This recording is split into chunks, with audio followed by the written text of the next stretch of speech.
Hello les amis, bonjour, bienvenue dans mes unboxings. Alors, hop, je recadre légèrement, voilà, et puis on y va. Donc aujourd'hui, je vais vous présenter une figurine Funko Pop.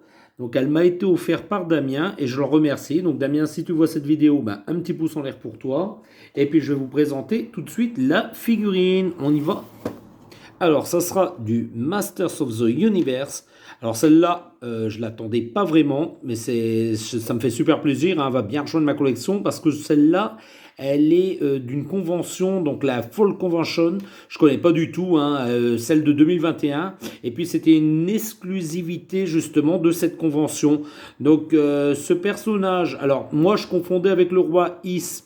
Mais je pense que c'est le roi Is en version maléfique parce qu'il ressemble quand même pas mal au roi Is. Mais apparemment, ce serait deux personnages assez distincts. Donc, ça sera le personnage de Snakeface. Ça sera la numéro 95. Alors oui, oui, il est très laid, mais justement, c'est fait pour. Donc ici, un visuel complet de la figurine. L'autre côté, le dessous de la boîte, pour ceux qui veulent lire. Voilà. Faites un petit arrêt sur image et puis je vous dis bonne lecture. Et puis l'arrière de la boîte, donc c'était dans la collection des Maîtres de l'Univers de, je pense, de 2021, si je vous dis pas de bêtises. Donc il y avait Clampchamp en 84, Dragstore en 85. Alors je vous donne les noms en anglais parce que je me souviens pas forcément de leurs noms en français. On aura Evelyn en 86, un soldat de, un Horde Trooper en anglais en 87 et Merman en 88. Sachant que je vous ai quand même présenté ces personnages, mais encore une version précédente à celle-là. Et voilà. Donc je vous la montre. Donc ils l'ont ajouté, donc forcément qu'elle ne se trouve pas à l'arrière. C'est un ajout, je pense, voilà, spécialement pour cette convention. Et puis je vais vous ouvrir tout de suite ce personnage. Alors oui, il est très laid. Alors ça peut paraître bizarre pour une Funko Pop, mais ses yeux et sa langue vont bien ressortir. D'ailleurs, ça se voit bien comme ça. Et puis je vais vous la montrer tout de suite. Donc on va l'unboxer.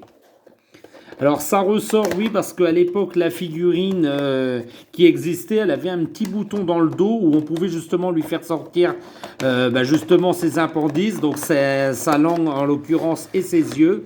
Et puis c'était assez amusant pour l'époque. Donc là, forcément, ça ne sera pas mobile, mais ça représente bien l'esprit de la figurine qu'on pouvait retrouver à l'époque. Donc je vous la montre. Je regarde tout de suite la boîte. Non, elle est offerte sans socle, mais je pense qu'il va tenir debout. Très très belle, hein. Très bien peinte, très brillante. Magnifique figurine. Je suis en train de la regarder là en live avec vous. Je vais tourner. Ah, très beau bouclier. Très très beau vert.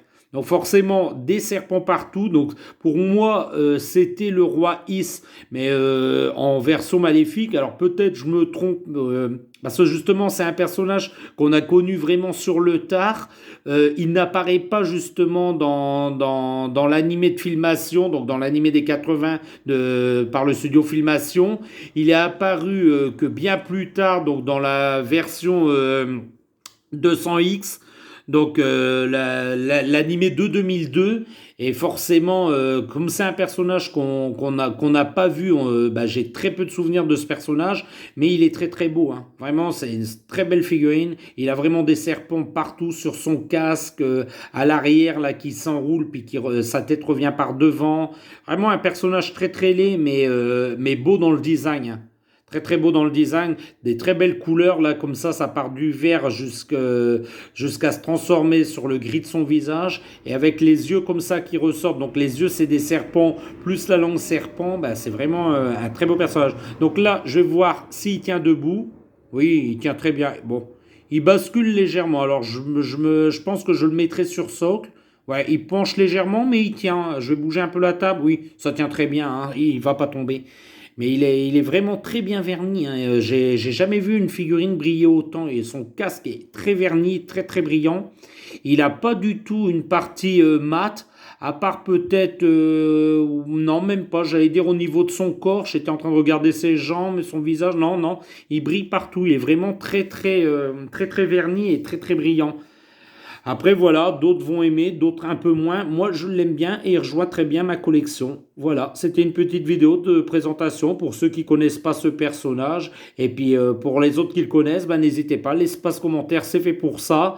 Pareil, Mortal G, si tu vois cette vidéo, ben, n'hésite pas à me mettre des commentaires et puis à m'en dire un petit peu plus sur ce personnage.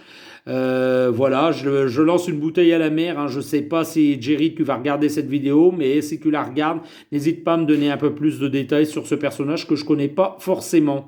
Voilà, voilà. Ah, j'ai oublié de vous dire, voilà, les bottes paraissent un petit peu bleues comme ça à la vidéo, mais non, non, elles sont vertes. Hein. Je vais essayer d'approcher la lumière. Voilà, elles sont vertes.